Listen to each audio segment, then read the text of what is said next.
সমুদ্র মানেই একরাশ প্রশান্তি, না বলা কথা আর গভীর অনুভবের প্রতিচ্ছবি। আর ঢেউ শব্দে যেমন থেকে সুর, তেমনি জোয়ার ভাটার মাঝে লুকিয়ে থাকে জীবনের উপভরা। অনেকে এই সমুদ্রের পাশে দাঁড়িয়ে আবেগে ভেসে যায়, আবার কেউ সেখানে খুঁজে পায় নিজের হারিয়ে যাওয়া অংশটুক। পৃথিবীর সবচেয়ে দীর্ঘতম সমুদ্র সৈকত হচ্ছে কক্সবাজার, যেখানে হাজারো মানুষ হাজারো হৃদয় নিয়ে পরিতপ্ত হতে আসে। আমিও আসছি এখানে পরিতপ্ত হতে। অনেক দিন যাবত আমি ভাবতেছিলাম যে কক্সবাজার ঘুরতে যাব, কিন্তু যাওয়াই হইতেছিল না। বাসার কাজের চাপ এত বেশি ছিল যে কক্সবাজার যাওয়ার কোনো পরিকল্পনা হইতেছিল না। এবারকার পরিকল্পনা করেই আমি আমার বন্ধুর সাথে কক্সবাজারের সাথে এবং এসেছি। এখানকার এসেই সর্বপ্রথম আমি এসেছি হচ্ছে কক্সবাজার বিমানবন্দরে। এখানকার এসেই আমার অনেকটা ভালো লাগছিল।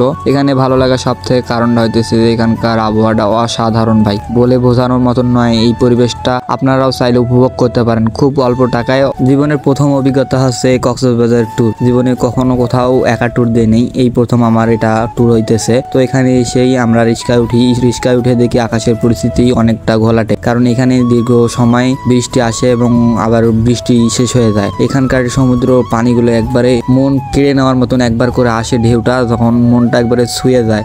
আর এখানে হাঁটার মধ্যে অন্যরকম একটা ফিলিংস কাজ করে, যা বলে বোঝানো যাবে না।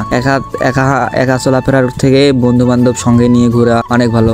আমি একা এসেছি, তবে বন্ধু বান্ধবরাও সাথে ছিল এবং পাশে একটা বড় ভাইও ছিল, কারণ বড় ভাই এ বন্ধুদের সাথে ঘুরতে অনেক ভালোই লাগে। আর এখানকার এক একটা ঢেউ একবারে মন কেড়ে নেওয়ার মতন ছিল ভাই। এত আনন্দ, অনেক অনেক অনেক মজা করেছি আমি। সব থেকে বড় বিষয় হইতেছে যে একটা বন্ধু পাশে থাকা। সব থেকে বন্ধুর মনের অবস্থাটা যেমন বোঝা যায়, তেমনি বন্ধু যদি পাশে থাকে তাহলে কোনো কিছুই অসম্ভব বলে কিছু নয়। বন্ধুরা পাশে থাকলে সবসময় সবার মন ভালোই হয়ে যায়। আর যদি সে বন্ধুটা থাকে কক্সবাজারে, তো আর তো কোনো কথাই নেই। বন্ধুর সাথে একটা ট্যুর হয়ে যাবে এবং তার সাথে থাকা, হাতটা দুপাশ করে ছেড়ে দিয়ে যদি হাঁটেন এখানকার পরিবেশে, তখন মনে হবে যে আপনি পৃথিবীর সর্বোচ্চ সুখী মানুষটার মধ্যে একজন। আর এখানকার আবহাওয়াটাও কিন্তু একবারে অসাধারণ ছিল। বৃষ্টি আসার আগ মুহূর্ত বেশ ভালোই লাগছিল। নীল আকাশ, সাথে সমুদ্র বিলাস, মন কেড়ে নিবে ভাই। যদি আপনি এরকম পরিবেশে আসতে চান তাহলে অবশ্যই কক্সবাজারে আসবেন। জীবনে একটা হলেও ট্যুর দেওয়া দরকার। জীবনে সব থেকে বড় বিষয় হইতেছে যে ভ্রমণ পিপাসু হওয়া সব থেকে বেশি দরকার। কারণ